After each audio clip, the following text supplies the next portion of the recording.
the same Jesus that you talk about discover himself, make use of his talent and his gift, and he offer it to humanity.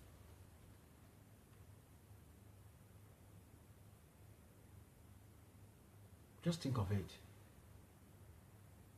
Giving out money to the poor, feeding the poor, does not actually impress God. Going to church, paying offerings, doesn't actually impress God. Shouting in the Holy Ghost, giving alms to the poor, feeding the hungry, does not actually impress God. So what really impressed God? What did God really want from you? What did God really want from you? Purpose, gift, talent. Good evening, everyone. I am David. And yesterday we talked about gift and potential, your domain. And I'm here to complete the last part of it, the second part of it rather. You see, when God created man, the original intent of God is not that man should be a victim of a career or a job. Man was designed by God to be a blessing to his world.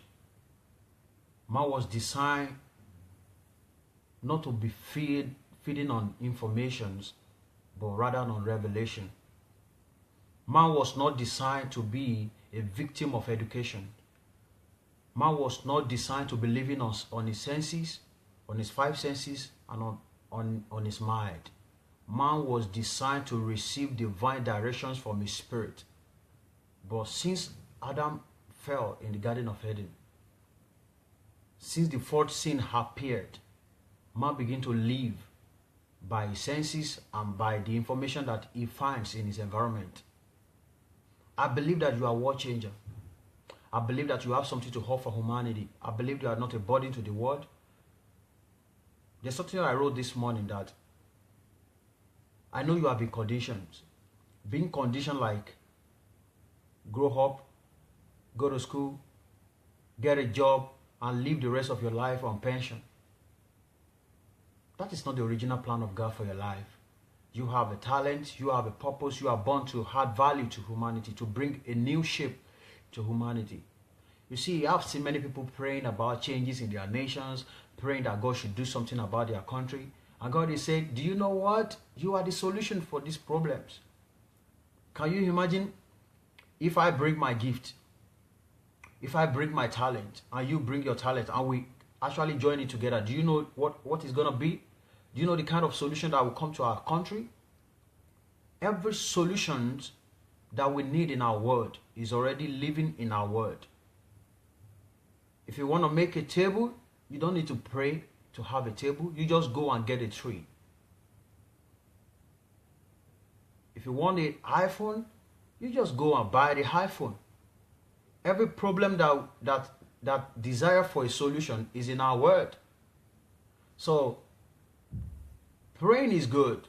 I believe so much in prayer, because I see prayer as earthly license for heavenly interference. When we pray, we're actually saying God should come and take over. It is very good. But I believe that in every nation, everything that you need to fulfill destiny is already working in you. You are welcome, Mr. Eniola Akinlayo, Mr. Agbola Olajide, Olani Olakunle. I welcome all of you here. I believe that everything that we need in this world is already in the world. You see, the man that created the big brothers that produce aircraft, they don't pray that aircraft should come. Everything that they use to bring out aircraft exists on this earth before. Let me tell you, aircraft has been existing before, in the life even before Moses was born. There is iPhone even before Jesus Christ was born. There is computer. You're surprised? There is computer before Jesus Christ was born. there is fans, there is televisions, there is iPhone 7 before Jesus Christ was born. But what happened? Why are we not seeing those things in their generation? It's because people that actually need to bring those ideas together and produce phones and produce aircraft, we are nowhere to be found. And I believe that because you are born, you have something to do for humanity. I believe that you are not a burden to our world. I believe that you carry something that is very powerful that the world can't wait to see. Let me tell you something. Do you know that the cure for cancer is in someone's mind? The cure for cancer is in someone's mind. The cure for HIV is in someone's mind. We don't pray for this. Every generation have their own solutions. Every generation have their own solutions. So I don't want to see yourself. I don't want you to be seeing yourself as, as a burden to this world. You are not a burden. I know we are all the victims of education. And I know what I'm talking about when I'm talking about education, because we have been conditioned like go to school, get a job, yeah, nothing is new under heaven, go to school, get a job, serve, and get married, and for the rest of your life live on pensions. That is not the reason why God created the heart. You are more than where you are. You are bigger than where you are, and I believe that you have a purpose to fulfill on earth. You are unique and you are powerful. You see, God will never demand of you what He does not put in you. I believe that there are some things you wish, if you have the power to do it, you want to do it. You get what I'm saying? I believe that you're thinking that you have a power. Whatever you want to achieve on earth, you have the power to achieve it. I believe that you have a gift. I believe that you have a potential. You have something to offer humanity. I believe that without you on this earth, the world will not be complete. Yeah. You see, you have to, begin to have something in your mind, which is convictions. Conviction is when you know that you belong to something that is more bigger than your life, bigger than your age. Conviction is something that, you see yourself, you see yourself above majority. You see yourself, being unique above multitude. You see yourself as someone that is matter to this generation, and you cannot die anyhow. You are not a me man. Me men are people that just live on instinct, life, they just live on earth without making an impact. Anytime I see men, anytime I shake a man, I'm actually shaking greatness. That's how I view life. You are not better than me, I'm not better than you, because I believe the world needs you and the world needs me. The Bible says we are the salt of the earth. We know this scripture very well, and sometimes we quote it a lot, like, I'm the salt of the earth. Salt of the earth actually means in your area of gifting, you matter a lot. When we're talking about the salt of the heart, it's all about in your area of gifting, something that you can do very well. Without your imprint, nothing can be done here. When the Bible is saying you are the light of the world, it actually means you are a star. You are the light of the world. Light represents knowledge. In other words, when Jesus is saying you are the light of the world, it's actually saying that you are a knowledge in your area of gifting. So before we go more, let's talk about purpose. Because I believe everything that the manufacturer created, he created it to solve a problem. I believe that you are a solution to your world. I believe that you are a solution. You are not a burden. You are not a biological experiment. God does not bring you here for a trial. Let me check if it works. No. You have already been tested and you have already been trusted, and that is why you exist on earth. Everybody that exists on this earth has been trusted and been tested. Do you know that you are the second man that is using your mobile phone?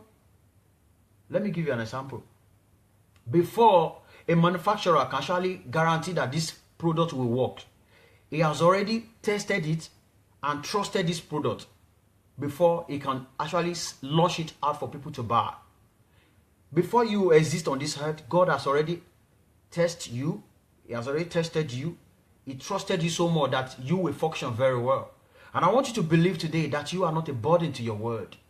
See yourself beyond what the world talk about, beyond what your community is talking about you. See yourself beyond what your church is talking about you. See yourself that you matter to this world, that you are not a burden to this world, that you are not a trial to this world, that you are not a biological experiment to this world.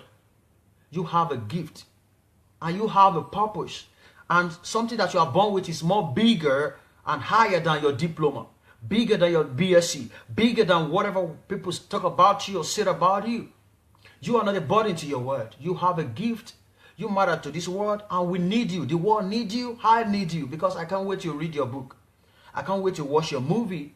You understand? One of my mentors that I cherish so much is T.D. Jakes, Dexter Jakes. You see, this is the kind of man that uses his gift.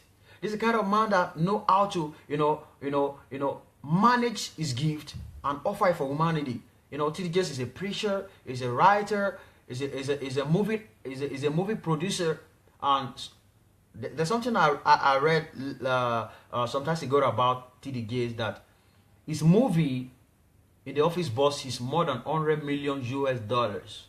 Can you believe that? 100 million US dollars. I was thinking, when this man was born, he never knew he could establish a company that will make such big amount of money. Donald Trump is a real estate guru. Donald Trump is worth more than billions. David Oyedepo, the founder of Winners Chapel, is paying people nothing less than 25,000 staffs worldwide. Steve Jobs, an inventor of iPhone, is paying the salary of more than 1.5 million staffs worldwide. What are you carrying? That is what I want to ask you today. Like, what are you carrying? What do you have? Because I believe that you are a walking miracle. You are worth more than billions of dollars.